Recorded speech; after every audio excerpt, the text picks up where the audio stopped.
Selamat pagi Pak, silakan bisa perkenalkan diri Anda. Selamat pagi Pak. Baik, sebelumnya saya perkenalkan diri saya terlebih dahulu. Nama saya Iksan Rama, bisa dipanggil Iksan. Saya berasal dari Sumatera Selatan, tepatnya di Kabupaten Ogan Komering Ilir. Dari mahasiswa hingga sekarang saya tinggal di daerah istimewa Yogyakarta. Baik, sebelumnya mengapa Bapak mengambil pekerjaan dalam bidang teknik pengecoran logam? Saya mengambil teknik pengecoran logam ini karena saya memiliki keahlian pada bidang tersebut. Karena saya pernah menempuh pendidikan tinggi di teknik industri di bidang proses manufacturing, dan saya berfokus pada teknik pengecoran logam, dan saya sudah mengikuti beberapa pelatihan dan mendapatkan sertifikasi, sehingga hal itulah yang mendasari saya untuk mengambil pekerjaan di bidang teknik pengecoran logam. Baik, bisakah Bapak jelaskan apa itu teknik pengecoran logam secara umum? Untuk teknik pengecoran logam itu sendiri adalah proses manufaktur di mana logam dicairkan pada suhu tertentu, dituangkan ke dalam cetakan, dan nanti akan dibiarkan membeku sesuai bentuk cetakannya atau bentuk yang diinginkan.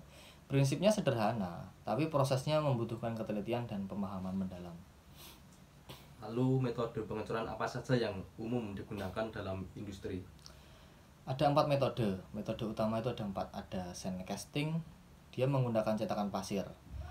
Itu paling cocok, paling ekonomis dan fleksibel. Yang kedua ada die casting, dia memakai cetakan logam permanen, cocok untuk produksi massal. Yang selanjutnya ada investment casting untuk produk detail seperti komponen turbin, dan yang terakhir ada centrifugal casting untuk produk silindris seperti pipa. Bicara soal material, logam apa saja yang biasa digunakan dalam proses pengecoran? Kalau itu tergantung aplikasinya Pak. Aluminium populer karena titik lebur rendah dan ringan. Besi cor untuk komponen mesin, tembaga dan paduannya untuk komponen listrik. Baja untuk aplikasi yang butuh kekuatan tinggi. Tiap material mempunyai karakteristik dan tantangan sendiri dalam pengolahannya Pak. Menarik sekali. Bisakah dijelaskan masalah umum dalam pengecoran dan bagaimana teknologi modern menyelesaikannya? Tentu saya akan menjelaskan hal tersebut. Masalah klasik pertama adalah cacat sinkek atau penyusutan. Sekarang kita menggunakan software simulasi seperti AutoCAD atau Flow 3D untuk memprediksi area penyusutan sebelum produksi. Software ini mensimulasikan aliran logam dan proses pembekuan, sehingga kita bisa memodifikasi desain cetakan untuk meminimalkan cacat. Lalu bagaimana dengan masalah konsistensi kualitas produk?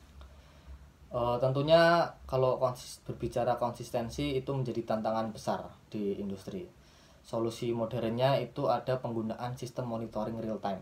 Jadi kita pasang sensor di berbagai titik untuk memantau suhu, tekanan, dan parameter lain. Data ini terhubung ke sistem IoT yang bisa memberi peringatan jika ada parameter di luar spesifikasi.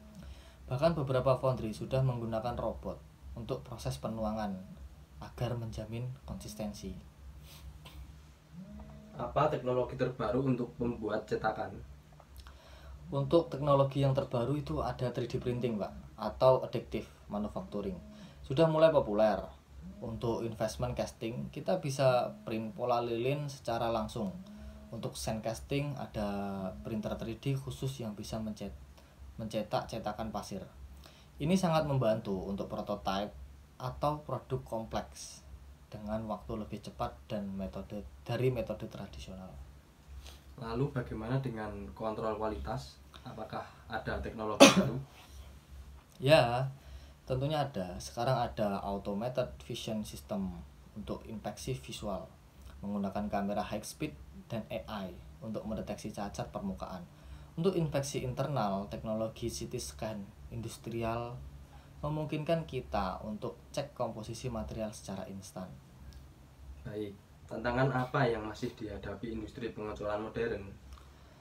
Untuk tantangan utama ada 3. Pertama, biaya teknologi masih tinggi, terutama untuk UMKM. Kedua, butuh SDM yang paham teknologi digital. Yang ketiga, integrasi sistem lama dengan teknologi baru. Kadang rumit. Tapi hal-hal tersebut bisa diatasi dengan pendekatan bertahap dan melakukan pelatihan-pelatihan yang sistemnya berkelanjutan. Bagaimana dengan aspek lingkungan? Ada solusi teknologi untuk ini?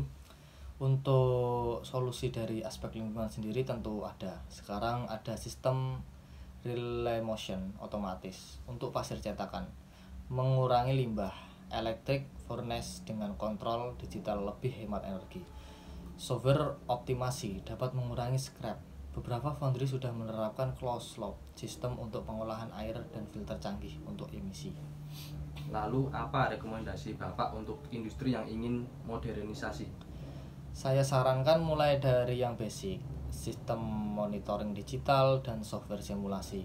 Ini investasi awal yang reasonable, tapi dampaknya signifikan. Lalu bertahap ke otomasi dan teknologi advance sesuai kebutuhan yang paling. Investasi SDM harus sering dengan investasi teknologi. Baik, terakhir bagaimana prospek teknologi pengecoran ke depan?